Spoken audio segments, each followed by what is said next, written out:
Surgery లేకుండా sciatica, spondylitis, frozen shoulder కి కేవలం 45 నిమిషాలలో నొప్పి లేని అత్యాధునిక చికిత్స ప్రాణ పెయిన్ క్లినిక్. సినిమా హిట్ కు హీరో రీజన్ అయితే వన్ మ్యాన్ షో అంటాం.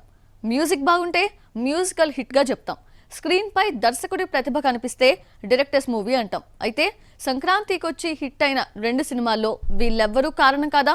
మరి ఆ క్రెడిట్ కొట్టేసింది ఎవరు? Have a look. Balakrishna Bobby combination movie Daaku Maharaj సంక్రాంతికి వచ్చి మంచి వసూలు రాబడుతోంది. ఇంకో 2 రోజుల్లో 81 కోట్ల బ్రేక్ ఈవెన్ సాధిస్తుంది అని అంచనా. డాకు మహారాజ్ యాక్షన్ మూవీగా ఎంట్రీ ఇచ్చినా కథంతా చిన్నారి వైష్ణవి చుట్టూనే తిరిగింది. వైష్ణవి రోల్ పోషించిన వేద అగర్వాల్ నటన తెలుగు ఆడియన్స్ కి బాగా నచ్చింది. చైల్డ్ ఆర్టిస్ట్ వేద అగర్వాల్ డాకు మహారాజ్ కి బాగా దగ్గరైంది. షూటింగ్ చివరి రోజు చిత్ర యూనిట్ ని వదిలేస్తామన్న బాధ ఈ చిన్నారి కళ్ళ వెంట కన్నీరు తెప్పించింది. చివరికి బాలయ్యే దగ్గరకు తీసుకొని సముదాయించి నవ్వించాడు. వేద నార్త్ నుంచి వచ్చిన తెలుగు అమ్మాయిల పెర్ఫార్మెన్స్ తో ఆకట్టుకుంది. సక్సెస్ మీట్ లో బాలయ్య పేరు చెప్పకుండా ఆయన పోషించిన నానాజీ రోల్ కి థ్యాంక్స్ చెప్పింది. అంతలా నానాజీ రోల్ కి దగ్గరైంది వేద.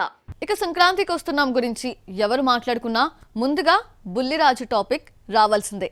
విక్టరీ వెంకటేష్ ను సక్సెస్ఫుల్ డైరెక్టర్ అనిల్ రావిపూడిని పక్కకు నెట్టేశాడు ఈ బుల్లిరాజు. సంక్రాంతికి వస్తున్నాం 4 రోజుల్లో 131 కోట్ల గ్రాస్ కలెక్ట్ చేసింది. 200 కోట్ల మార్క్ ఈజీగా దాటేనుంది. ఇంతలా కష్టపడిన అనిల్ రావిపూడి కంటే హీరోయిన్స్ కంటే బుల్లిరాజు గురించే ఎక్కువగా మాట్లాడుకుంటున్నారు. చిన్న పిల్లోడితో బూతులు మాట్లాడించారన్న విమర్శని అనిల్ కొట్టిపారేశాడు. ఓటీటీలో చిన్న పిల్లలు చూడకూడని వెబ్ సిరీస్లు చూస్తే ఎంత ప్రమాదమో బుల్లిరాజు క్యారెక్టర్ తో చూపించామన్నారు. సంక్రాంతికి వస్తున్నాంలో అందరికంటే బుల్లిరాజు ఎక్కువ మార్కులు కొట్టేశాడు. ఈ చిచ్చర పిడుగు క్యారెక్టర్ ని రేవంత్ పోషించాడు.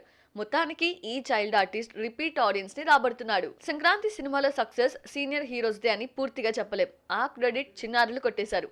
డాకు కథను వేద నడిపిస్తే సంక్రాంతికి వస్తున్నాంకు బుల్లిరాజు కామెడీ హైలైట్ అయింది. ఈ సంక్రాంతి బాల సంక్రాంతిగా మారింది.